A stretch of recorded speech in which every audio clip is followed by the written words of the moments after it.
En accord ou à l'opposé. Par ici, les brasseurs d'opinion et de vision. Les rencontres de l'air. C'est l'heure de la rencontre avec Alexandre Moranville-Ouellette. Salut Alexandre. Coucou Jean-François. 60% de la population mondiale serait rassemblée sur les médias sociaux. Si on prend pour acquis qu'il y a certains pays où il n'y a pas de médias sociaux, qu'il y a les jeunes enfants, jeunes qui sont pas là-dessus, qu'il y a une couple de personnes âgées qui sont pas là-dessus non plus, ça veut dire que il y a pas mal de monde sur les médias sociaux un peu partout à travers la planète. On est rendu proche de 5 milliards de gens, Jean-François. C'est quand même une borne à franchir dans l'histoire, la courte histoire des réseaux sociaux, très courte, mais fulgurante aussi. Puis ça m'a donné envie de prendre 2 minutes pour qu'on se penche justement, puis qu'on regarde, qu'on analyse ça, parce que ça a tellement transformé nos vies rapidement. Les réseaux sociaux, ça a changé du tout au tout la manière dont on communique, la manière dont on fait même des affaires, la manière dont on perçoit le monde, la manière dont on interagit avec les autres, pis pour le meilleur et pour le pire. Puis ça va continuer à augmenter. Puis je regardais un peu des statistiques là, plus larges, par exemple, là, sur les augmentations là, de gens. Si tu prends, par exemple, entre avril 2022 puis avril 2023, on parle d'une augmentation dans le monde là, de 3,2% à peu près de gens qui sont allés sur des réseaux sociaux un peu partout dans le monde. Mais ça, c'est 410 000 nouvelles personnes qui s'inscrivent sur un réseau social chaque jour dans le monde. Pensez-y, tu sais, c'est du monde, là. OK? C'est du monde. Mais je suis moyennement surpris parce que la personne qui avait 60 ans, qui était déjà sur les médias sociaux, elle a continué de l'être.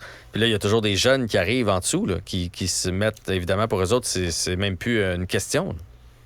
Oui, absolument. Puis là, on parle d'un compte sur un réseau social, puis il y a des gens qui peuvent en avoir, là, on s'entend, plusieurs sur plusieurs réseaux sociaux. Je pense qu'on est tous à différentes plateformes dans nos vies. Ouais. Mais c'est quelque chose, je pense. C'est quelque chose, puis je suis tout juste assez vieux, Jean-François, pour moi, avoir vécu comme le tout début, là, si on veut, là, des applications du genre, des réseaux sociaux. Je suis pas très vieux, j'ai 27 ans, mais je suis encore dans la génération, quand j'étais jeune, il n'y avait pas ça, des réseaux sociaux. Là. J'ai grandi après ça, jeune, là, fin primaire, début secondaire, là, j'étais sur MSN, là, puis on s'envoyait des whiz, des petits bonhommes qui cognaient dans les écrans. C'est comme aller extrêmement vite. Au moins, j'ai la chance d'avoir cette perspective-là, où moi, en moins de 10 ans, j'écoutais des VHS, puis 10 ans après, j'avais un iPod Touch. C'est allé vite, là. Vite en termes de technologie. Puis grandir avec les réseaux sociaux, moi, je l'ai fait plus au secondaire. Mais j'imagine pas, puis je voulais avoir ta perspective comme parent, Jean-François. Ouais. Parce que je t'avoue, moi, je veux des enfants dans la vie, je veux fonder une famille. Puis je sais pas comment je vais gérer les réseaux sociaux puis leur utilisation pour mes jeunes. Surtout que ça risque d'être complètement différent, encore une fois, le jour où je vais avoir des enfants. Je voulais te demander, toi, comment tu gères ça? Parce que je pense que c'est une question qui est importante et qui revient sur la bouche d'à peu près tous les parents dans le monde maintenant. C'est ingérable. Honnêtement, tout ce qu'on peut faire... Non, mais pour vrai, parce qu'on n'est pas toujours à côté d'eux autres. On n'est pas mettons, ils prennent l'autobus scolaire le matin, parce qu'on va se le dire, au secondaire, ils ont tous des téléphones. Là. Tu peux pas savoir combien de temps ils passent là-dessus. Une fois dans leur chambre, une fois assis à la toilette, parce que, on va se le dire, là, c'est la toilette, c'est l'activité numéro 1 maintenant. Là. C'est plus la gazette ou des mots croisés. Tout le monde est sur son téléphone. Fait que tu peux pas surveiller... Tu sais, moi, je pense que la pire chose à faire, c'est de surveiller tes jeunes pour limiter leur utilisation ou pour s'assurer qu'ils ne fassent pas de conneries. Je pense que la meilleure chose à faire, c'est de l'éducation. Comme ça, après ça, ils vont se responsabiliser eux autres mêmes. C'est sûr qu'il y a du dépassement, c'est sûr qu'il y a trop d'heures, c'est sûr que des fois, ça me décourage de les voir effoirés dans le divan puis faire rien que ça avec leur pouce. Là. Ils envoient l'écran par en haut, l'écran par en haut, l'écran par en haut, l'écran par en haut, l'écran par en haut, l'écran par en haut. Des fois, après 15 minutes, je fais « Hey, tu dois avoir fait le tour d'Instagram, là. Les vidéos doivent commencer à revenir. Tu sais, fait que là, ils comprennent que c'est suffisant. Il faut faire de l'éducation aussi au niveau de qu'est-ce qu'on met là-dessus, qu'est-ce qu'on met pas là-dessus, à qui on fait attention, etc., etc. Parce que tu pourras pas les contrôler toute leur vie. Parce que ça fait partie d'eux autres. Moi, je compare ça aux consoles, puis là, vous allez dire, ça n'a rien à voir, mais aux consoles Nintendo que j'avais quand j'étais jeune. C'était le même débat pour nos parents, là. Il y avait des parents qui disaient, t'es laisse jouer à ça 2 heures par jour. Puis la maman disait, ben, je leur dis qu'il faut aller dehors un peu, puis après ça, jouer aux jeux vidéo. Puis après ça, il y a eu les jeux vidéo en ligne, là, puis là, on pouvait jouer toute la nuit, puis etc. Fait que pour moi, ça, c'était de notre temps. Aujourd'hui, c'est de leur temps. Tu pourras pas leur enlever leur téléphone. Tu pourras pas leur enlever leurs médias sociaux. Fait que qu'est-ce que tu peux faire? De l'éducation, comme au niveau de la boisson, de l'alcool, du sexe, de la voiture, etc. Ouais, puis t'as bien raison là-dessus, je pense, parce que c'est tellement rendu omniprésent. Là. On le dit, là, la statistique aujourd'hui, puis faut la prendre avec un grain de sel aussi, là, parce que toujours on compte là-dedans, il y a excessivement beaucoup de faux comptes. Il faut prendre ça avec un grain de sel, mais là, on compte 60,6% de la population. Admettons que c'est moins que ça, c'est quand même plus que la moitié de la population mondiale qui est sur des réseaux sociaux. Fait que maintenant, c'est incontournable. On est à plus que la majorité des gens. Puis en termes de nombre de gens, c'est complètement fou. Dis-toi qu'en Inde, il y a moins du tiers des gens qui sont sur les réseaux sociaux. Puis c'est quand même le pays où il y a le plus d'abonnés à des réseaux sociaux sur la planète. Ouais. Juste en termes de population, parce que l'Inde, c'est populeux à outrance, on s'entend. Mais après ça, les statistiques sont quand même folles. On parle de gens, là, la moyenne de temps passé par jour sur des réseaux sociaux, ça se situe autour de quoi, Jean-François? Non, mais ça me fait peur. 2h24 minutes. C'est la moyenne, là, sur une journée de 24 heures, où les gens, sur la moyenne là, de l'humanité, pas les cas particuliers, c'est la moyenne. Ça veut dire qu'il y en a moins, ça veut dire surtout qu'il y en a plus aussi qui viennent balancer tout ça, là, 2h24 minutes. C'est du temps, puis j'ai beau essayer de me dire, c'est pas moi, ça, je passe pas ça, moi, 2h et quelques par jour. Mais ça reste que maintenant, c'est aussi un outil de travail, des réseaux sociaux. Ouais. C'est aussi l'endroit où on va demander conseil. C'est aussi l'endroit où on va communiquer des fois avec des gens. Moi, je l'utilise pour le travail, là. Par exemple, Facebook, Messenger. Puis même si, par exemple, là, je considère que Meta, en ce moment, qui possède Facebook et Instagram, on le sait, on en a parlé souvent, toi et moi ensemble, agit en cow-boy, en bandit puis en intimidateur contre le gouvernement canadien, mais j'ai pas le choix d'être quand même sur leur site parce que c'est un incontournable. Et je trouve ça juste quand tu dis que maintenant, l'éducation puis l'encadrement, c'est vraiment la seule chose qu'on peut faire, pour vrai, auprès des jeunes, auprès des moins jeunes, auprès des... Puis quand je dis moins jeunes, c'est aussi, il y a des générations qui s'y sont jamais intéressées, tant que ça, qui sont plus âgés, qui ont jamais voulu embarquer ces réseaux sociaux, puis qui malheureusement, quand ils décident de le faire, ont besoin aussi de conseils et d'éducation pour éviter de la fraude, pour éviter d'avoir des pépins et des problèmes, justement. Donc, je trouve ça spécial. Moi, de lire cette donnée-là, 60% de l'humanité sur les réseaux sociaux, ça me fait de quoi, on dirait, Jean-François? Mais pour vrai, t'as quasiment plus le choix d'avoir un compte.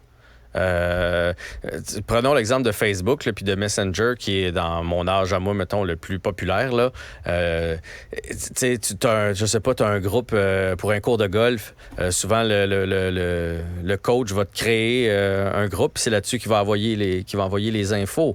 Même chose avec une classe, même chose avec un groupe de travail. Ça fait que ça devient un incontournable. Puis là, si t'en as pas, ils font t'as pas de compte, je sais bien pas comment on va te rejoindre. Fait que là, tu t'en crées un. Ça veut pas dire que tu es toujours dessus, mais tu t'en crées un. Fait que moi, je suis pas surpris de savoir qu'il y a 60% des gens. Moi, ce que je trouve le plus dommage, là, puis c'est drôle, là, je m'emmenais ici à la station avant hier, puis je regardais la bâtisse de l'UQAM, puis j'ai fait « Crème, elle est belle, la bâtisse de l'UQAM. » Quand tu la regardes, là, d'une certaine façade, là, pas celle qui sont en train de rénover. Église. L'autre côté. La partie église est belle. Mais on se lève plus la tête, Alexandre. On marche sur la rue, on regarde notre téléphone. Tu sais, du temps où je faisais de l'humour, là, il y a beaucoup, beaucoup d'observations qui pouvaient arriver pendant que j'étais à file à l'épicerie, pendant que j'attendais, tu sais, sur la rue, Maintenant, si on attend 15 secondes au guichet, qu'est-ce qu'on va faire? On va sortir notre téléphone. On va aller sur notre téléphone. Même si c'est pour 15 secondes, on a toujours ce réflexe-là. Il y a aussi le fait, moi, ce qui me décourage, c'est quand les gens entretiennent une discussion en même temps qu'ils sont sur leur téléphone. Tu fais, là, on perd de quoi? Là, si tu es tout seul dans un autobus, tu t'en vas Montréal-Québec, tu es dans un autobus voyageur, tu montes, passe le temps que tu veux sur ton téléphone. Pour moi, c'est la même affaire que lire un livre. Bon. Mais quand il y a d'autres humains dans la pièce, quand ça pourrait être du temps pour ton cerveau d'observer la nature, d'observer les comportements humains, puis que tu le fais pas parce que c'est ton téléphone qui prend le dessus, là, c'est vraiment quelque chose qui me dérange. Oui, puis t'as raison. Je pense que c'est vraiment la partie la plus triste, selon moi, là. Outre, évidemment, il y en a beaucoup, là, tu sais, Ils ont des faits qui sont tristes. Là, on parle d'à peu près de 32% des ados aux États-Unis qui disent que les médias sociaux ont un impact négatif sur leur santé mentale. Hein? On est à une grosse proportion de gens, puis surtout de jeunes, qui trouvent ça difficile d'être toujours sur le téléphone. T'as tellement raison, là, Jeff. Puis, comme je dis, c'est tellement rendu un outil de travail aussi, mon téléphone. Je veux dire, là, je te parle là, de mon téléphone. On est en train de faire de la radio ensemble. On est connectés ensemble de par mon téléphone. Je l'ai utilisé toute la journée pour... J'ai ma tablette en avant de moi parce que mes notes sont là-dessus. Là. Évidemment, j'ai enlevé toute notification parce que je veux pas être dérangé pendant l'émission, mais on a ça à portée de main. C'est l'autre affaire où c'est troublant. Je te comparais tantôt avec la Nintendo. La Nintendo était dans le sous-sol chez nous. Je l'avais pas dans mon sac d'école parce que ça... Je peux amener ma Nintendo Switch avec moi aussi, Jean-François. N'oublie pas, hein?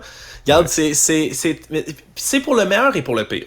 Parce que je pense qu'on peut passer beaucoup de temps à être déprimé de tout ça, à décrier toutes sortes de dérives, puis on fait bien de les nommer, là. Puis je suis le premier, dès que je suis en vacances, Jean-François, là, moi, dès que je peux m'éloigner de mon téléphone, là, je pars dans un chalet une fin de semaine, là, puis j'ai aucune obligation là, de travail. Ça arrive pas souvent, mais quand ça arrive, le téléphone, il se cache. Là. Je m'en vais le lancer le plus loin possible de ma personne parce que je le veux plus, justement. Je vais être plus loin de ça. Je veux regarder les arbres, je veux regarder le soleil, je veux regarder le ciel, je veux tout voir autre que mon téléphone cellulaire. Mais comme tu dis, c'est un incontournable. Après ça, il faut penser aussi au positif que ça. Puis, comme dit, le progrès va faire en avant. La société va par en avant, on peut pas revenir en arrière. Fait comment on tire le meilleur de nos réseaux sociaux?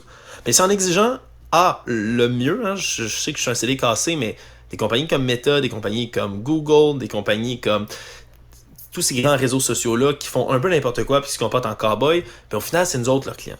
Puis comme on n'a pas vraiment le choix d'être dessus, on doit exiger mieux ces plateformes-là, puis on doit aussi demander des comptes là-dessus, qu'il y ait une meilleure régulation du contenu qui se fasse dessus, qu'il y ait une meilleure modération des contenus haineux, qu'il y ait plus de protection pour nos jeunes. Tu sais, ça, c'est important. Qu'ils respectent les droits journalistiques ici puis qu'ils payent leur redevance, ça aussi, on a le droit. Puis c'est important d'exiger le meilleur de tout ça puis de pas devenir passif puis complaisant en disant ça donne rien, vous savez, ils sont trop puissants cette plateforme-là, on peut rien faire, c'est la vie, c'est le destin. Oui et non.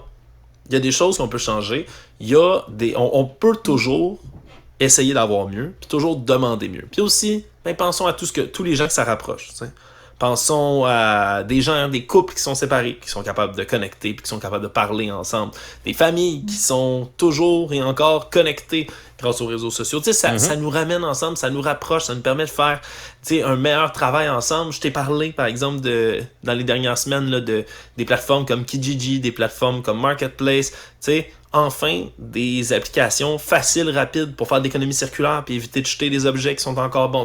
Il y a toutes sortes de belles innovations qui viennent avec ça. Beaucoup de problèmes. La bonne nouvelle, c'est qu'on n'est pas obligé d'être passif là-dessus. La bonne nouvelle, c'est qu'on peut exiger mieux, on doit demander mieux de ces applications-là, de ces outils qu'on a là, parce que sinon, c'est le mythe de Frankenstein. C'est toujours la même chose avec la technologie, hein, Jean-François? Le docteur Frankenstein crée un monstre, le monstre est bien génial, c'est une merveille de technologie, lui sert dans plein d'affaires, oups! Il échappe au contrôle de son créateur, puis on est obligé de se battre contre cette technologie-là. Ça arrive presque toujours quand on crée des nouvelles technologies. Une nouvelle technologie amène des nouveaux besoins amènent de nouvelles technologies et vice-versa. C'est un cycle constant. Mais on peut demander mieux, puis on doit le faire, je pense. Oui. Puis, juste en terminant, là, tu me demandais pour les enfants, dites-vous une chose, ça finit par passer. Comme tout le reste à l'adolescence, là, à un moment donné, ils vont réaliser eux autres mêmes qu'ils sont trop souvent là-dessus. Tout comme ils vont réaliser eux autres mêmes qu'ils sont trop souvent sur le party. Tout comme ils vont réaliser eux autres mêmes qu'ils se couchent trop tard et qu'ils sont fatigués le lendemain. Mais comme parents, on a l'impression que ce 2-3 ans-là où ça dure, c'est interminable. C'est interminable. Mais si vous leur enseignez les bonnes choses, ça va finir par revenir. On se retrouve demain sur nos tablettes, Alexandre. Merci. Salut. Salut.